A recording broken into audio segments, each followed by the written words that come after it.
that. It's going to be a mainstay in the country very soon.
And they ride in the bundles.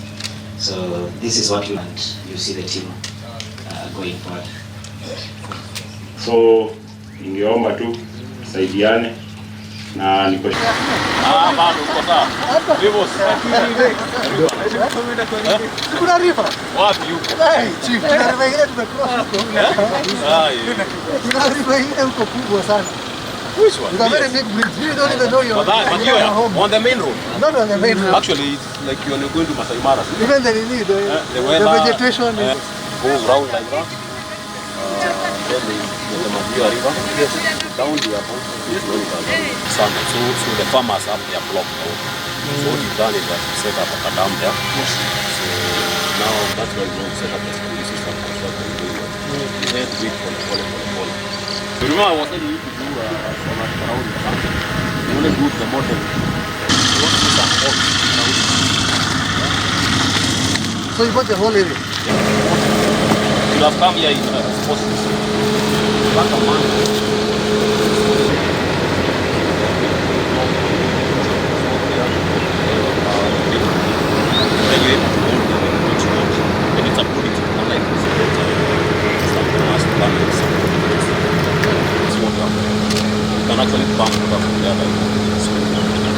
You're supposed to have this perimeter. Yes.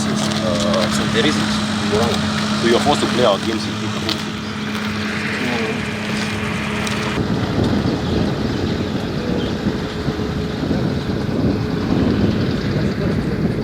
Tika is just a shamba. Yeah. So if people can come and we hire them. Home, my idea was maybe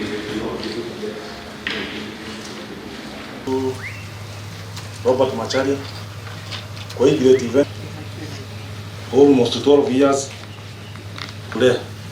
Tuko tuna sana kwa hii event inakuja juu tuko na ningependa kurudisha shukrani zangu kwa SportPesa. Kwa chini utaona 2016 hiyo time tulikuwa tunatumia hizudi ya kwanza haikuwa ina vizuri juu ya maneno ya COVID wenye mtoya akifika 10 years. At SportPesa, what we want to focus on at the moment is nurturing talents, developing the grassroots clubs to climb up the system to the top Premier League. And you know what we've always wanted is to have a situation where in Kenya the players in sports have a dream of making it into whatever they want. You know, there's no difference between a player in Kenya, a player in Barcelona, a player in the UK. So we want to offer that support. So we picked Murang'a Seals so that we can help them develop the young players to be our top footballers in the country. Right now it's only Murang'a Seals, but we are looking at other teams because we have to. What we want to make sure is that the structures are correct, because the big problem we have in Kenya is in terms of structure. There's usually a big problem where you see players are not being paid on time, and it's just a mess. So there's never consistency in terms of how the team performs. So how we pick the teams depends on really how the structures are, and if they do have a dream of making it in the future, what what hope do they have that they'll be one of the big teams? And I think Murang'a is the perfect pick for now. Sports is a very big thing, and if the government was to fund sports correctly, you would not have a lot of these idle youth running around. And the biggest challenge we have is actually the playing grounds, the pitches, and all those things. So if the government was to put an effort in terms of the pitches, because if you see like this pitch, it was done by people individually. But if government was to focus on the facilities especially, it can be pitches, it can be basketball courts, then the private sector can come in and support in terms of the sponsorships and the funding and those other things. So this can only be done collectively, because if government plays its part in terms of taking care of the pitches, then it becomes easy for even sponsors to come on board. In terms of the maturity of our clubs in Kenya, we are still very far, and I think it should come, the clubs need some sort of training, because even when we were sponsoring the big clubs, it's always a matter of whatever sponsorship you give is what is supporting the club. The clubs are not able to fund themselves or find activities where they can fund themselves to sustain the club, because the club should be run like businesses, which is what happens in the rest of the world. If it's not run like a business, it will never be sustainable. So I think there's also training lacking in terms of the club leadership. And if the federation was to concentrate on that, whereby they can bring training for the leaders of the clubs so that they are able to run the clubs like businesses, then we'll get rid of that problem. As you know, grassroots football is the industry of everything. This is where we produce players to the highest level. So we need a lot of sponsorship. Most of our teams are struggling. They don't have financial muscles to create a good environment for our players.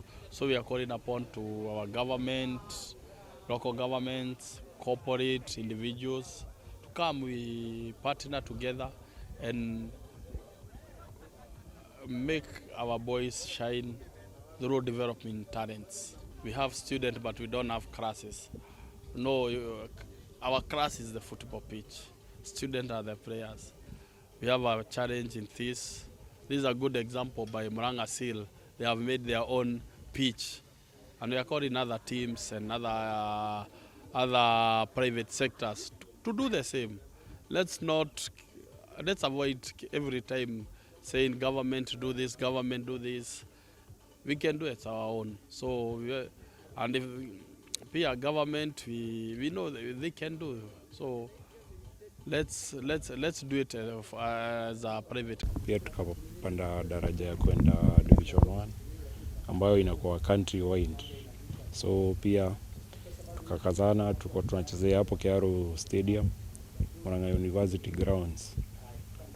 So tukakazana na tukaweza. So venye tumepanda NSL, season ya kwanza ilikuwa tricky kidogo juu ya hii maneno ya COVID.